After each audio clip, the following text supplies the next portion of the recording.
Hi everybody, welcome back.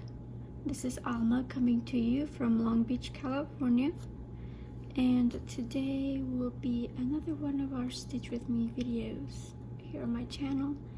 I want to welcome you all. If this is the first time that you're visiting, I hope that you like what you see and you have a nice enough time to want to come back. I am going to be alternating between Stitch With Me videos and regular FlossTube updates from now on. So if you are interested, you can always come back next week for FlossTube update. That's where I'll talk about generally what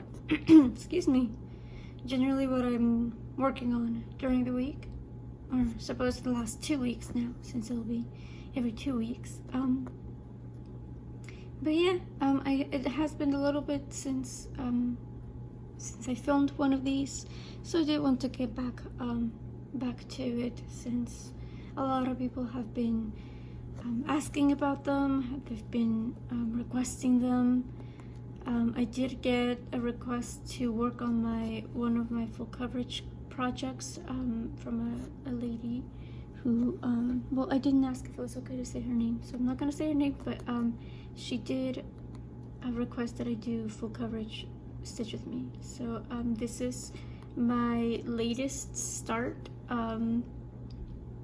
which I don't have the full product image printed out, but I can show it to you on Pattern Keeper. It's a new pattern by I believe she's a relatively new Etsy seller. Her name is Foxy Stitcher, and it is going to be this right here. It's a picture of the full moon. It's a relatively small pattern compared to my regular full coverage, but it's still going to be just under 20,000 stitches total. So like I said, relatively small, but it's also not small. It's still going to be quite an effort, but yeah, so far so good. The chart is very easy to follow, and the colors are the chart was only partially compatible with Pattern Keeper. I had to input the numbers myself, but I mean, that only takes a couple of minutes, and then it's all systems go. So it's wonderful. Today I did want to go ahead and talk about just technical aspects of stitching. I have been getting a lot of questions asking about what fabrics I use, how many strands I use, what needles I use. So I just wanted to take a little bit of time today to just kind of talk about the differences between fabrics and the difference between coverage in different fabrics. If you're a regular viewer, I suppose is the word, if you're a regular viewer, regular follower, then you know that most of my projects, like this one, is most of my projects are done on 18 count white Aida, and that's just because it's relatively easy for me to find. It's relatively, well, it used to be cheap to get. However, ever since the pandemic, obviously prices have gone up a little bit for certain materials, including Aida. But still, I mean, I think the last time I paid $36 for a full yard of fabric. So I think it's still worth it, since 1 yard I can get, you know, fabric for 2, maybe 3 projects out of the entire yard, if not more, obviously. But when it comes to 18 count Aida, if I'm doing a full cross, which most of my projects are done full cross, then I do tend to lean towards the 2 strands. So 2/1 is what we call it, right? So 2 strands over the 1 stitch. And the only time I think that I've tried a 10 stitch was when I tried stitching one of my Hades. It was a Leonid Afremov piece. It was called His Way Home, and for that one, my heart was in the right place. I said that, you know, kind of figured that I wanted to make sure that I did finish the pattern relatively quickly, so I thought I'll go ahead and do it on 10 stitch, right? Instead of the regular full cross, so that I could get more done faster. However, for that one, I did do the 10 stitch, but I still only used the 2 strands, and ultimately I felt like that wasn't enough coverage. I just felt like there was too much fabric showing through. As you can see, I'm trying to fix my stitches here, but as you can see, I'm very picky when it comes to fabric showing through, especially when I'm using darker floss. And since most of my full coverage does use a lot of darker colors, blacks and blues, then I like it when it's just completely covered. So as you can see, for example, in this section right here, this is 939, so it's like the darkest blues, it's almost a black, but you can barely see any fabric showing through, and that's, you know, ultimately that's what I'm looking for, that's what I'm trying to shoot for. So when I did the Afremov piece using 10th stitch, which, you know, it's like this right here, it's just a half stitch,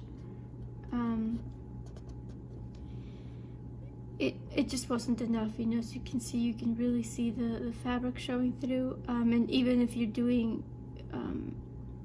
you know, all the 10 stitches put together, like, I guess at a distance it doesn't look too bad.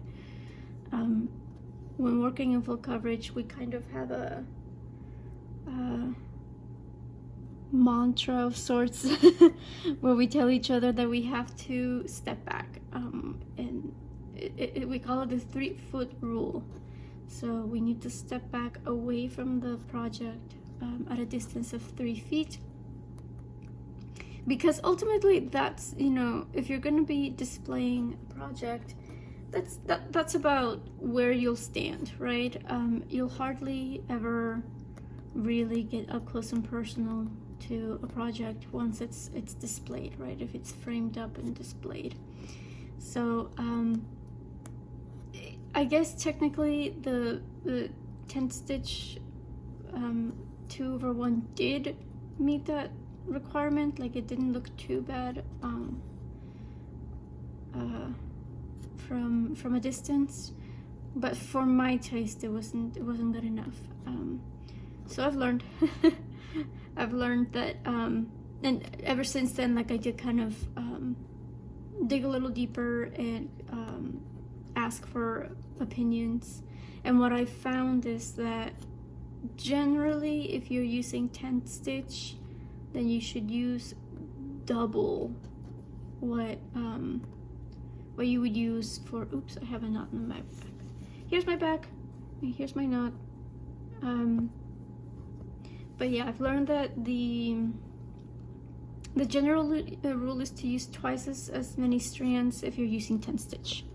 So if you are doing 2/1 full cross, then ideally, in order to get the same amount of coverage, you would use 4 strands instead of 2, which for me was a bit much. I was thinking maybe 3 would have been enough, but yeah, ultimately I just in general, 10 stitch, just it was a bit different. Sorry, I'm trying to mark off my progress here on Pattern Keeper. But yeah, ultimately it just felt like my brain was just used to doing full cross, so I couldn't even adjust to working on 10 stitch. But I don't know, I always think I'm gonna give it another go, another try. Even with the hate that I started this year, the Eternal Promise, which is going to be my largest hate to date, besides that Aftermath that I tried doing. For that one, I kind of considered doing the 10 stitch, but ultimately I just thought, you know what, I'm comfortable with full cross. I at least I know that it's going to turn out well with full cross, so I'll just go ahead and move forward with the full cross, even if it's going to take twice as long as it will with 10 stitch. So yes. I guess that was like the first part, because I did get a lot of questions asking me about strands. Now when I'm working, so majority of my full coverage pieces are done on 18 count. However, I do have a few that I'm currently doing on 25 count, and for those I am using just the one strand. I'm doing 1/1 full cross, and I'm happy with the coverage for those as well. Granted, I've also noticed that for those I've been using a lot of lighter colors, so I guess what I should have done is just to double check and see if the darker colors are going to be okay. But I mean, again, going back to kind of doing a little bit of research to see what everybody else recommended. Generally, for 25 count full cross, the general consensus is that one strand is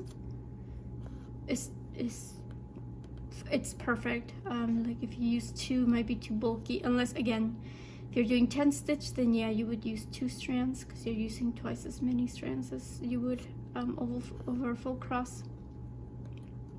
But if you're using, you know, 2 strands for full cross, then it might be too bulky. And for 18 count, again, for me, this is good, this is fine. But I know that some people consider this to be too bulky. Like they just don't.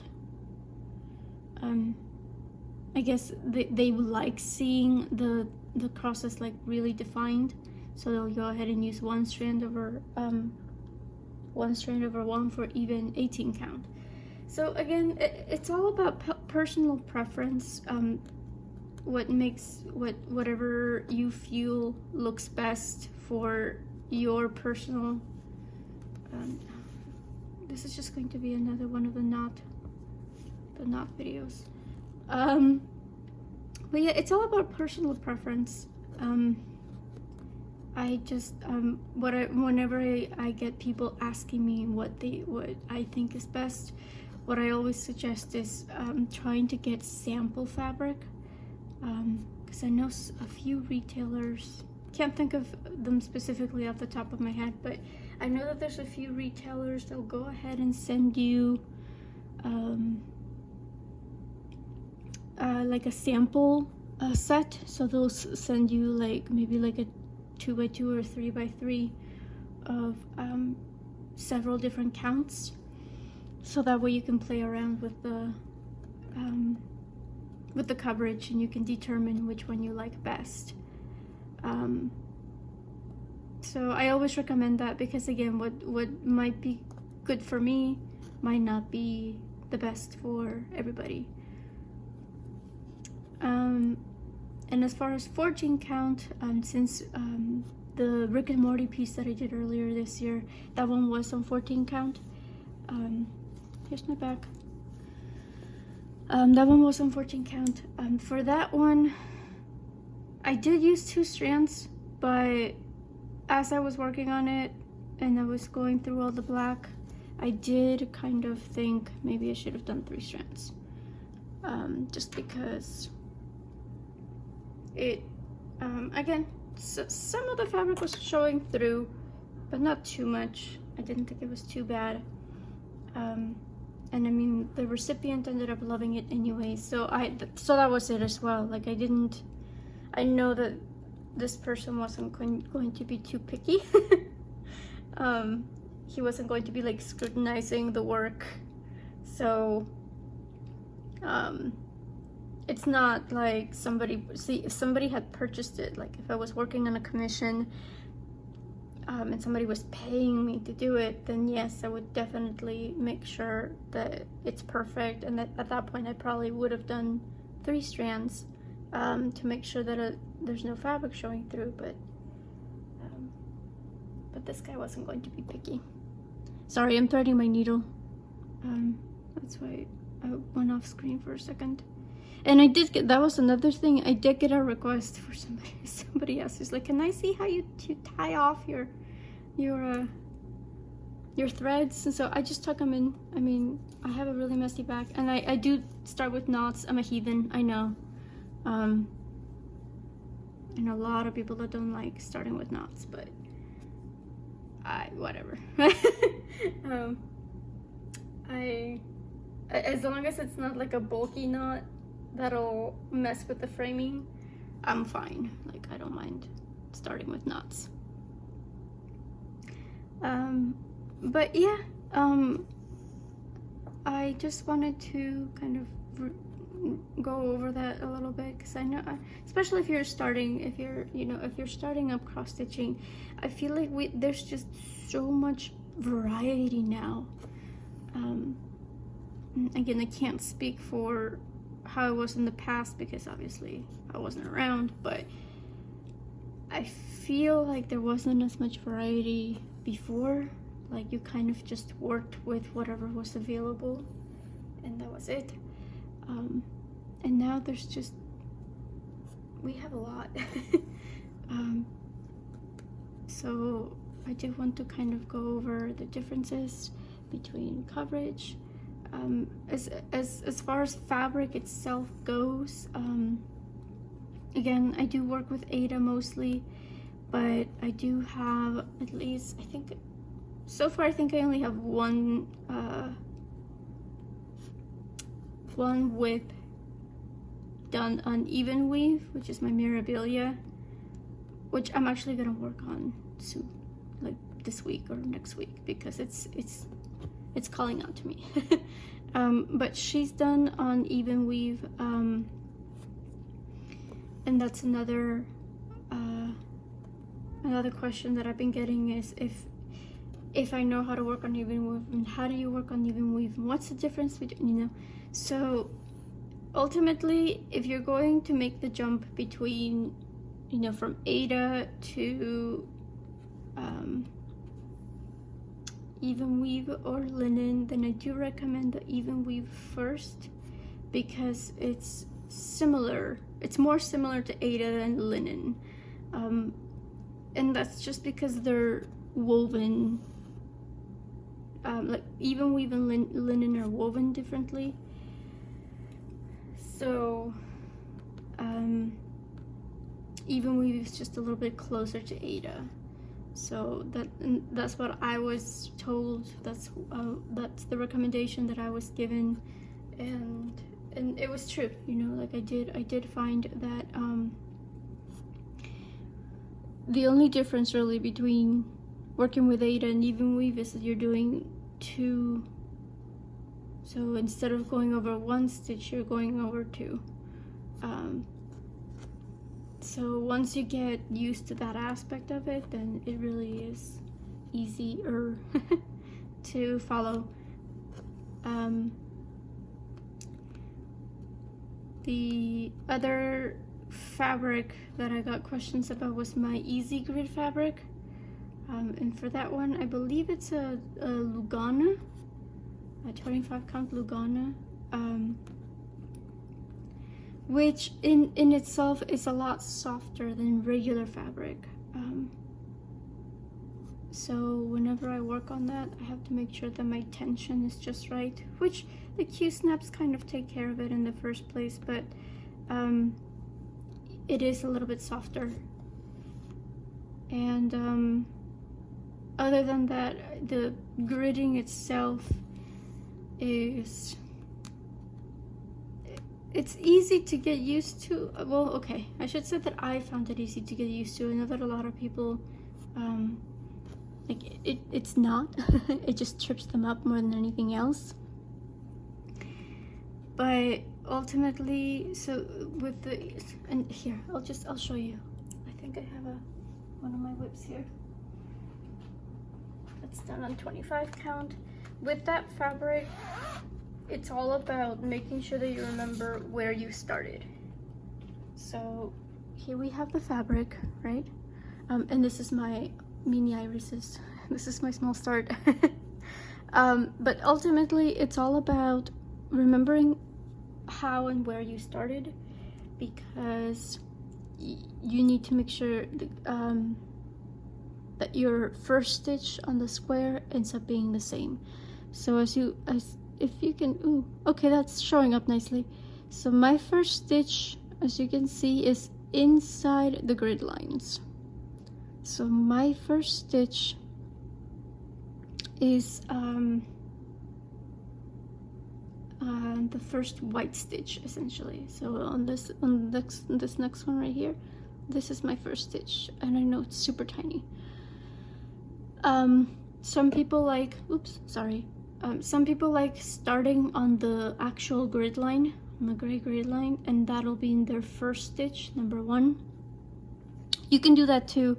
Again, it's all about just remembering and keeping that straight, because otherwise your counting can be off. You know, you can set off your counting, and then that's just going to cause problems. So it's something that I found was easy to get used to. And ultimately, as with everything, like as with I don't have this one gridded, but as you guys know, if you watch my other videos, you know that I do grid my own projects for the most part.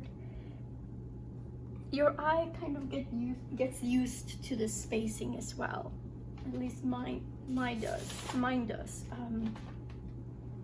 And so ultimately, it becomes really easy to kind of look at the pattern, and then your brain kind of automatically just translates that into the fabric and remembers where each stitch goes.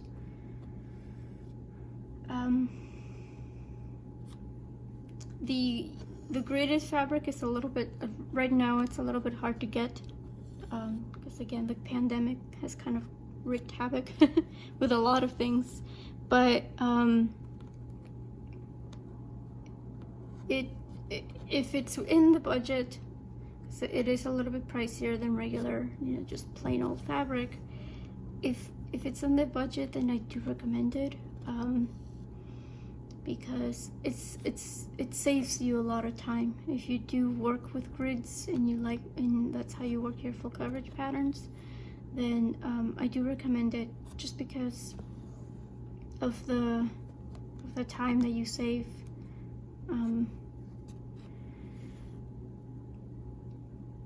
Let me see what else. Oh, another question I got was so now that I do have a few going on 25 count, and I am gonna start another couple on 25 count. I did get the question. I think I messed up here. No, I didn't.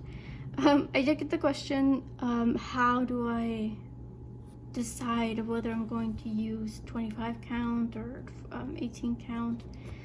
And really, for the most part, I am going to be using 18 count, but ultimately it's also about practicality. So I don't really fancy having a mural, a cross stitch mural. So if I do see that there's a project that I really want to do, but it's going to be massive, then I do take that into account and just go for the 25 count instead. That was the reasoning. That's why I went ahead with the 25 count for Eternal Promise, and the one that'll be starting as soon as I get the fabric is Reader's Paradise, and that is a supersized chart. So Hade provides Heaven and Earth Designs provides the service where you can request that a chart be supersized, so just made larger, I guess. And those can be for those, the longest side is stretched out to 999 stitches. If you get a design that's square, then you'll get a design that's 999 by 999, which is a lot of stitching.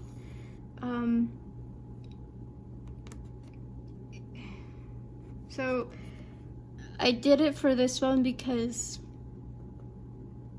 I do like the design very much. It's a very nice design. But I did get it on 25 count, so it's still going to be pretty large. But that's going to be the one and only supersized chart I ever do. I think I did mess up.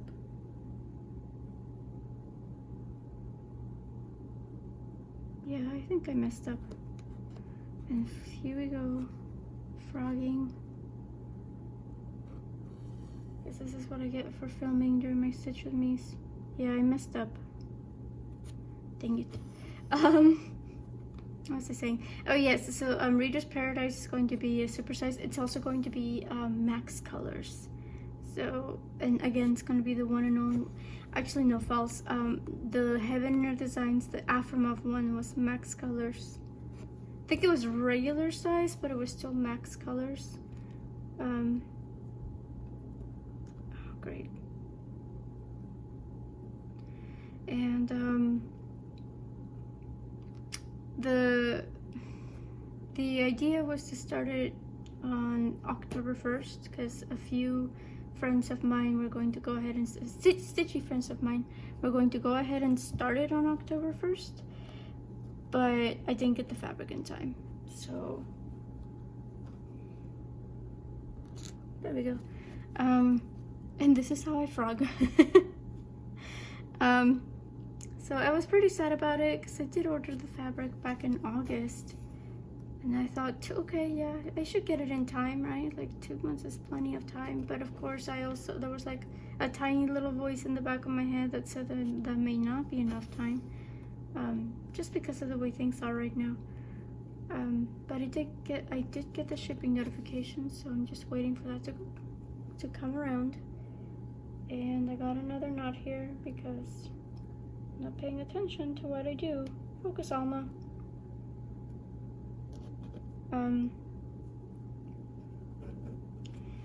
But yes, so so I did get the shipping notification for that one, and that that purchase was also enough fabric to start at least another project. So a long time ago, I bought the Stitch in Time bookshelf by Amy Stewart, also from Heaven and Earth Designs. And here we go.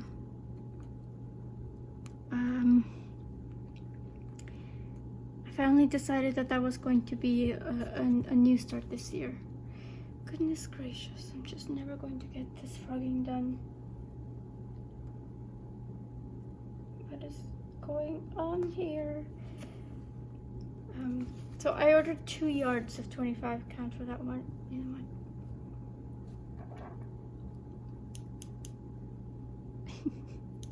This is just how it's gonna go. Sorry, thread, but I can't with you right now.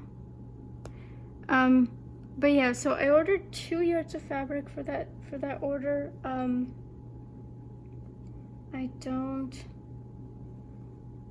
hoping that I can get another start from that 2 yards, because the Stitching Time bookshelf is just regular size. I did not go super size for that one. And there we go. Oh, sorry. Focus. I didn't go super sized for that one. I didn't think, because again, I don't know. I mean, one super size I believe is going to be enough for me. Plus I've already got so many others going. For those, I don't know, because I don't have that much time in 2020, so I don't think I'll make a goal for those for this year. I'll just go ahead and just work on them as I want to, and then see what needs to get done by next year. Because I do have a couple of whips that I would like them to be presents, but obviously so those needs to be a priority. So I am working on at least one of them regularly, and this is not wanting to come out. Oh, that's why. Okay. Let me see. So those are going to be on 25 count easy grid, because again, they're going to be massive, and I did not want to deal with a huge amount of gridding. And again, ultimately, also, I mean, if I wanted to do it on 18 count, I probably would have had to pay more for that bigger size fabric than I would have for the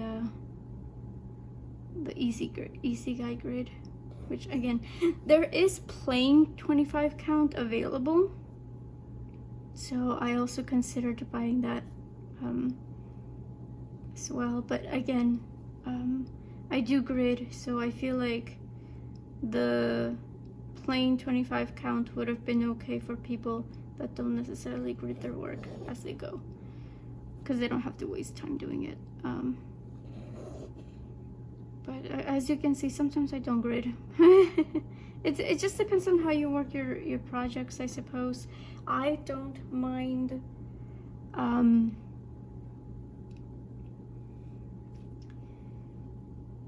just starting stuff without necessarily gridding. And so I'm trying to deal with Pattern Keeper as well here. So I don't necessarily mind starting stuff without gridding.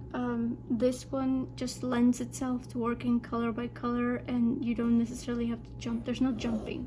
And ultimately, that's why I decided to go ahead and just start it without gridding. But obviously, if you do work cross-country or extreme cross-country, then yeah, gridding is practically required. And I've always admired people that work that way. I've tried to work even just cross-country, like even within just a page, but I can't bring myself to do it.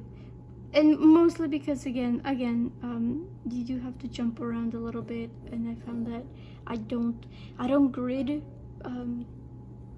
Interesting. Pattern Keeper just decided to make a noise. I don't necessarily grid as I go. Backwards. I grid as I go. I don't necessarily grid everything right off the bat. So if I am going to be, oh, I think I know what I did. This little stitch shouldn't be here, I don't think. This last one right here. See? That's what's messing me up. Okay, that's fine. I can fudge it.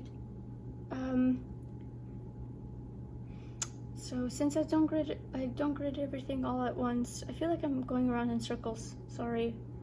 This is me trying to multitask. But don't mind me. I'm just threading my needle.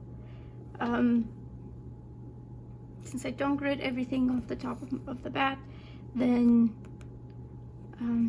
I guess I can't really do cross country or anything like that.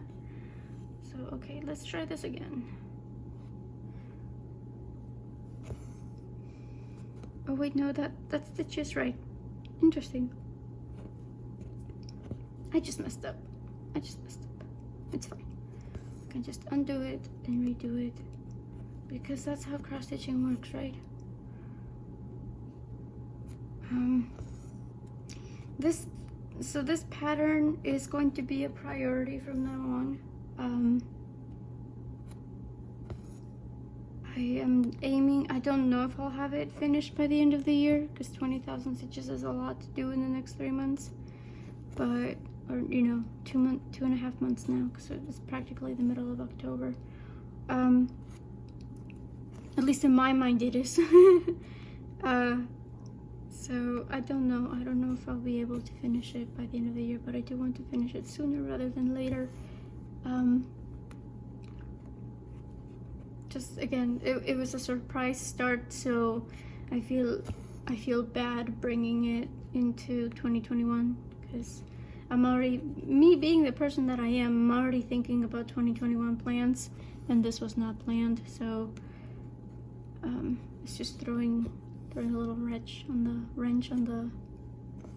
the plans that I already had derived. I mean, obviously I can always just amend them and adapt, but it's still, sometimes I just can't stop myself. But I figured next year will be a year of no new starts, 2021. So this year I start all the things so I can see how much I can finish next year, and hopefully that'll work. Hopefully I'll be able to get some stuff done. There's a lot of my stitching that going off to the side here, but there's a lot of the stitching that cross stitch kits, that's what I was trying to say, cross stitch kits that just kind of got abandoned. So what I'm trying to do now is, again, going back to planning for next year. I do want to go back and go through all my whips to kind of gauge where I'm at on each one, and try to come up with the goal for next year for each of them. So this week, little sneak preview for next week's video. But this week I did work on one of my dimensions kits, and if you follow me on Instagram, then you'll have seen the picture. But it's the stacked teacups cross stitch kit, which I meant to. The goal was to finish it this year, and then ultimately I was like, no, obviously that's not gonna happen. I'll just finish half. So I'm really trying to stick to that goal now. But again, I'm not gonna push myself to work on something that I'm not necessarily inspired by at the moment. But yeah, and another one is also Haku, my cross stitch pattern of Haku from Spirited Away, which was also supposed to be a finish this year, and I've been trying to finish it since August, but something always comes up. So will I get to finish it this year? I don't know. I'm thinking it might just be one of my first finishes of 2021 as well, but we'll see.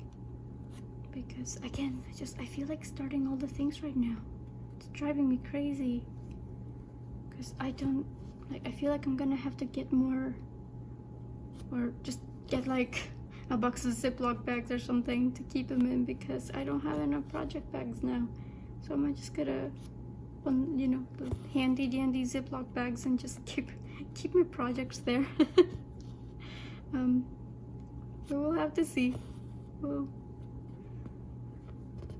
see. Because I also discovered unfortunately, I also discovered a new to me, I should say,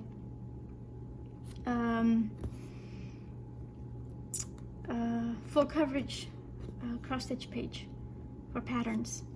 It's called Unconventional cross stitch, and as the name implies, there's a lot of interesting designs there that are kind of mature. let's just leave it at that. They do have, like, they won't even show you the full design. They'll show like a blurred out version, and it has like a little warning that says that it's mature themed, proceed at your own risk type of thing. But on the other hand, there's also some really gorgeous patterns in there, some really cute ones too. It's really interesting. Like, it has some, you know, 18+ patterns in there, but then there's some really cute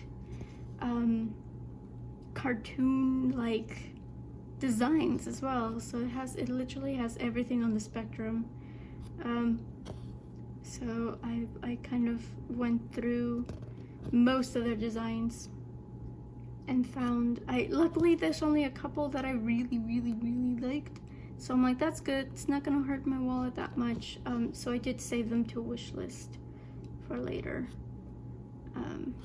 One of them was Medusa design that I just fell in love with, and I low-key, like, I was like, oh well, it's October, you know, it's Halloween, this one's kind of dark themed, I should get it, I should start it, but I don't have, that quickly was shut down because I don't have fabric. But yeah, that was a fun well, it was like maybe like an hour or so, I don't know. I don't know exactly how long it took me to go through their entire library, but I enjoyed it. It also has, so another theme that they have that I really enjoyed was they have a lot of different designs that are inspired by Vincent van Gogh's style, so Starry Night specifically, like Starry Night style, but they have several different sceneries. So one of them, for example, is like the Golden Gate Bridge, you know, Starry Night style. Another one is, they have a couple of Lord of the Rings patterns. One of them is like the Fellowship of the Ring as they're crossing the mountain. It's like the really iconic scene of them, it's just like the outline of the Fellowship crossing the mountain top. That's also another one that's done in Starry Night style. And there's a lot. There is a lot of different ones that I enjoyed. There's another one that's Doctor Who. It's not the Exploding TARDIS, which I guess it kind of makes sense because that's probably, you know, copyrighted or something. But there is a Doctor Who one that's Starry Night style. So again, there's a little bit of everything. So I was very much entertained. Because again, like, you got some really interesting ones that I would probably never stitch them, but they would definitely make your grandmother blush.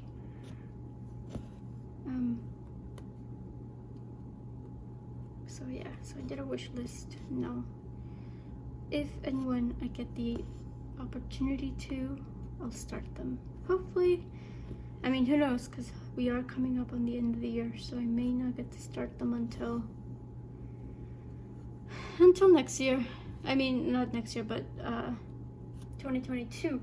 Jesus, we're not even in 2021. I'm already making plans for 2022. Because that's just who I am as a person. Okay, I think I'm gonna go ahead and just call it off here. I didn't get as much done, but I did frog a lot, so that's my bad. But now you have seen how I frog, how I tie off my ends. I don't know. I just got a couple of people asking about it. And it's just like, I guess I can show. I don't mind it. It's fine. It works for me. Again, sorry if you think I'm a heathen for starting with a knot, but I don't mind it. But okay, so there we are. This is how much I've gotten. I have 670 stitches done on this, thereabouts. I haven't marked off the last section, but it's good, it's fine. I think I'm well on my way to getting this finished relatively soon. But I do appreciate you joining me today. Again, next week will be a regular FlossTube update. You are more than welcome to check out my Instagram as well if you want to keep more, because I will make the effort, because I kind of did stop uploading as regularly as I did. So since I will be spacing out the FlossTube updates 2 weeks, I am making an effort to post on there at least daily, on Instagram daily, so that I can at least keep you guys updated on what I'm up to without necessarily waiting too long between videos. I also wanted to let you know that I do have the Buy Me a Coffee available. Again, requests are more than welcome for topics, or again, requests like the viewer that did request a full coverage. I hope that this was enough. If not, then I'll do one eventually with my bigger ones as well.